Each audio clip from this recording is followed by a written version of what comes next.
കൂട്ടുകാരെ, ബിൽഡിങ്ങിലൊക്കെ കോൺക്രീറ്റുമായിട്ട് ബന്ധപ്പെട്ട് അതിന് മുൻപായിട്ട് ഇലക്ട്രിക്കൽ കോൺഡ്യൂട്ട് പൈപ്പ് നമ്മൾ ഇടുമല്ലോ. അതുമായിട്ട് ബന്ധപ്പെട്ട് നിങ്ങൾക്ക് ഏറ്റവും പ്രധാനപ്പെട്ട ഒരേ ഒരു കാര്യം പറയുന്നതിന് വേണ്ടിയാണ് ഈ വീഡിയോ ചെയ്യുന്നത് കേട്ടോ.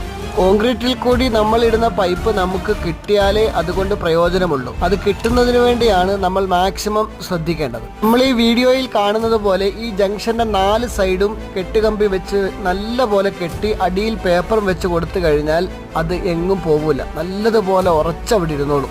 നമ്മൾ ഇടുന്ന ഓരോ ജംഗ്ഷനും പൈപ്പുകളും കൃത്യമായ അകലത്തിൽ പിടിച്ച് നല്ലതുപോലെ കെട്ടിക്കഴിഞ്ഞാൽ എല്ലാം നമുക്ക് കിട്ടും, ഒന്നും പോവില്ല. അടുത്തതായി ശ്രദ്ധിക്കേണ്ടത്, ഏതെങ്കിലും ഒരു ജംഗ്ഷൻ ഒരു കാല് നിങ്ങൾക്ക് വേണ്ട എങ്കിൽ അവിടെ ഒരു പീസ് 1 മീറ്റർ നീളത്തിൽ ആഡ് ചെയ്തിട്ട് ആ പൈപ്പും പിടിച്ച് കെട്ടണം. ഇല്ലെങ്കിൽ ആ ജംഗ്ഷൻ ഏങ്കോണിച്ചു പോകും. ഇയാളെന്താ ഇപ്പൊ ഇങ്ങനെയൊക്കെ പറയുന്നത്?